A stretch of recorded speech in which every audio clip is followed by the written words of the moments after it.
नमस्कार. आपल्या सगळ्यांचे महाराष्ट्र सोशल न्यूज चॅनलमध्ये हार्दिक स्वागत. चला वळूया तर एका नवीन बातमीकडे. आजची बातमी. धुळे जिल्ह्यात काही खासगी शाळांकडून विद्यार्थ्यांच्या पालकांना विशिष्ट दुकानातून वह्या, पुस्तके आणि गणवेश खरेदी करण्याची सक्ती केली जात असल्याच्या तक्रारीवरून युवासेना आक्रमक झाली आहे.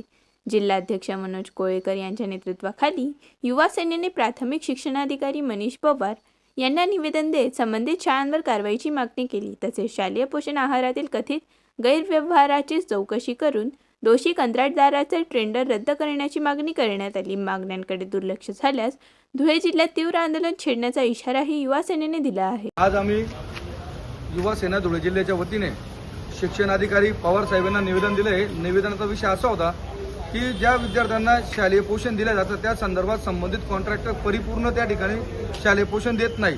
त्यामध्ये अनेक ठिकाणी मूगडाळ, कुठे तोर, कुठे पूर्ण पालेभाज्या अशा कमी असतात.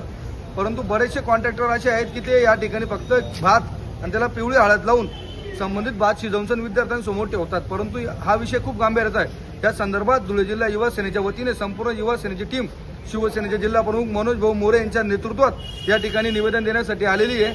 परत त्याच्यानंतर जो कोणी कॉन्ट्रॅक्टर या संदर्भात असा विद्यार्थ्यांच्या आरोग्याशी खेळ करत असेल संबंधित कॉन्ट्रॅक्टरवर रीतसर शिक्षण अधिकाऱ्यांनी कारवाई करावा अशी आमची मागणी. दुसरा विषय असा होता या निवेदनाचा आजचा की आता शाळा सुरू झाल्या आहे, परंतु काही ठिकाणी शाळा सुरू असताना काही शाळा डायरेक्ट कंपल्सरी आमच्याच शाळेमधून तुम्ही विद्यार्थ्यांचे गणवेश घ्या, आमच्याच शाळेमधून तुम्ही वह्या पुस्तके घ्या अशी प्रत्येक पालकाला कंपल्सरी ती बंधनं असतात. परंतु काही पालकांना ते परवडत नाही. एखाद्याचा पाल्या आपल्या या ठिकाणी मजुरी करत असेल, कोणी प्रायव्हेट कंपनीमध्ये काम करत, प्रत्येक पालकाच्या समस्या असतात.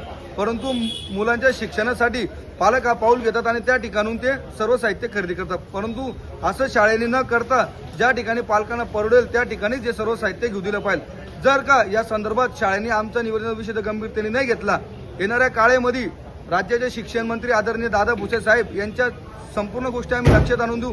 संबंधित शाळेवर अधिकाऱ्यांवर आम्ही कारवाई केल्याशिवाय राहणार नाही असं या ठिकाणी आपण सांगतो. धन्यवाद. बातमी आवडल्यास चॅनलला लाईक व सबस्क्राईब करा व दररोज अशा नवनवीन बातम्या पाहण्यासाठी चॅनलला फॉलो करा. धन्यवाद.